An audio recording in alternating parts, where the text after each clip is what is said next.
Hi, I'm Justin Barrett. I'm president of Blueprint 1543. I am a psychological scientist and I'm a former college professor. One of my first teaching jobs as a professor was teaching introductory psychology. The text that I used in Intro Psych was a version of David Meyer's psychology text. It's now in its 12th edition, worldwide bestseller. Now he's accompanied by Nathan DeWall. And David back then tried to warm us up early on in the textbook to be critical thinkers and to think scientifically about our intuitions, about things that we think that we know. And he had this really nice example in there having to do with kind of weird extrasensory perception kind of stuff, including aura seeing.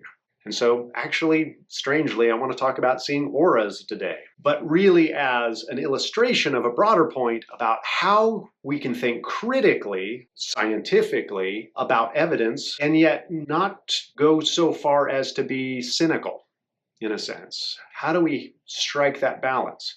Because it's easy for those of us who are really big fans of the sciences to think that everything that makes sense scientifically is good stuff, and stuff that's a little bit hard to square scientifically, we should scorn or ignore. But that's not being an open-minded and intellectually humble person. So how do we strike that balance of demanding good evidence, but not turning up our nose at things because maybe we've got unexamined assumptions ourselves?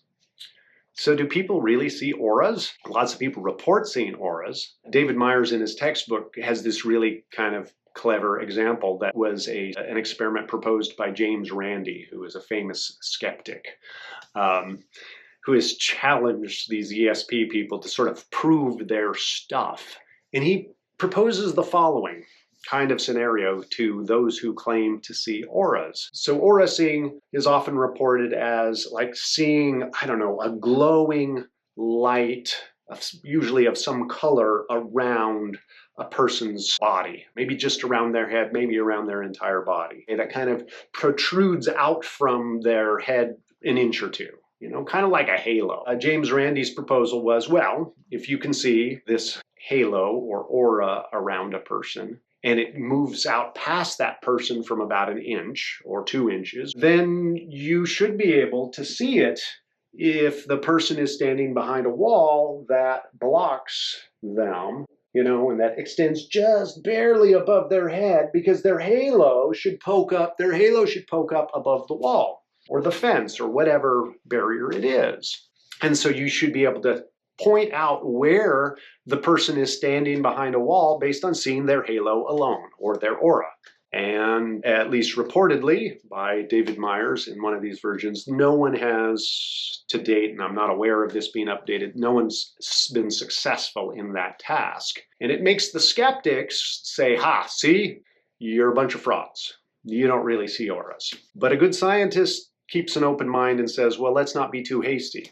Have we, for instance, brought into our experimental paradigm or our demonstration some assumptions that are not true to the phenomena that we're trying to study? And in this case, maybe that actually is the situation, strangely enough. I'm playing off of Jamie Ward's fascinating book, The Frog That Croaked Blue, which is a fun story of a psychological condition called synesthesia. Synesthesia is fascinating because what it amounts to is kind of a sensory crossing of different kinds of perceptual systems. So The Frog That Croaked Blue, the book is titled that because of an episode in which a child heard a frog croak and referred to it as a blue croak. And most of us would say, well, a sound doesn't have color. But for this child, the sound had color. And it turns out that for people with synesthesia, they may experience different sounds as having different colors. Fascinating. Some people who have synesthesia experience certain numbers as having colors. And there are other kinds of versions of synesthesia where you seem to have the properties, the perceptual properties of one domain, say auditory information, getting sort of laden with something from another domain, your visual perception, so that hearing suddenly has color to it. Now, I say this is a sort of a condition that people have. We don't call it a disorder because, as far as we can tell, or it's certainly not a disability of any sort or a psychopathology, because most people who have it don't know that this isn't normal, at least until a certain point in their life. So as children, they grow up and they seem to be perfectly normal kids. It's almost like they've got this extra superpower.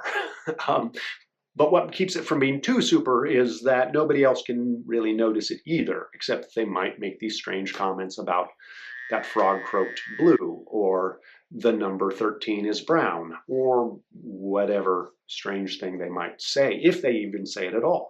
Because of course we often don't comment on things that are very ordinary to us. Ward reports, at least as the writing of his book, Jamie Ward's book, that the percentage of the population who may have synesthesia could be over 5%, 6%, 7%, somewhere in that neighborhood. So it's not actually all that uncommon, but there are so many different variations on synesthesia that they don't all fall into one group. But one of the common versions of synesthesia is seeing people as having a color that radiates around them, like an aura. It fits actually pretty nicely with what people report as seeing an aura. And so it may be that aura seers, maybe some are frauds, but it may be that some have synesthesia and they really are seeing an aura around people. But that aura is generated by their overall impression of that person's personality, their physical appearance and so forth. And somehow their brain extracts from that visual information or whatever interaction they're having with this person, a mood, a feel that somehow maps onto a color.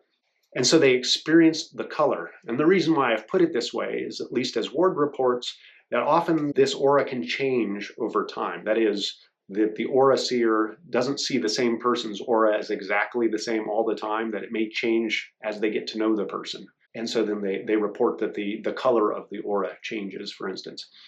So it may be that, well, to see the aura, they really do need to see the person, because it's that visual information that triggers the seeing of the aura.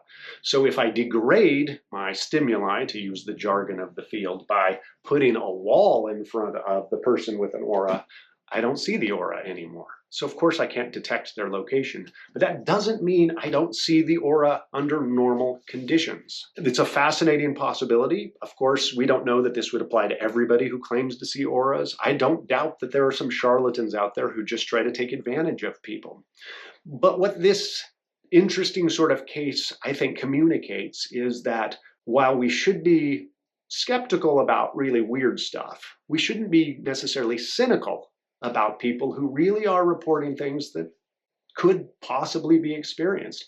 And just because we don't understand it doesn't mean our clever little experiment actually captured all of the sort of debunking kinds of properties of the phenomena that we're looking at. So I want to encourage us to be critical consumers of people's claims, because we've got people telling us nonsense all the time, and we need good evidence for many of these claims. But we don't want to go so far as to sort of insist that whatever it is that you claim you're experiencing, it has to meet my evidential standards, or somehow you've got something wrong with you. That strikes me as going a little too far and being unkind and not actually intellectually humble and open-minded, as maybe we ought to be. Two properties that I think that underlie good science. So that's my little thought I wanted to share with you today about auras. Maybe they actually are really visible to some people, and this is a weird world we live in, and all kinds of stuff happens. So maybe frogs do croak blue sometimes, maybe numbers do have colors, and maybe people do have auras, at least as is experienced by somebody who has synesthesia. Thanks for joining me. If there are other kinds of topics you'd be interested in me talking about that have something to do with the sciences, especially the psychological sciences and other human sciences, and how they interact with us navigating this world and just trying to think well and live a good life, let me know. Subscribe, like, and come back and visit me again. I'm Justin Barrett. Thanks for joining me.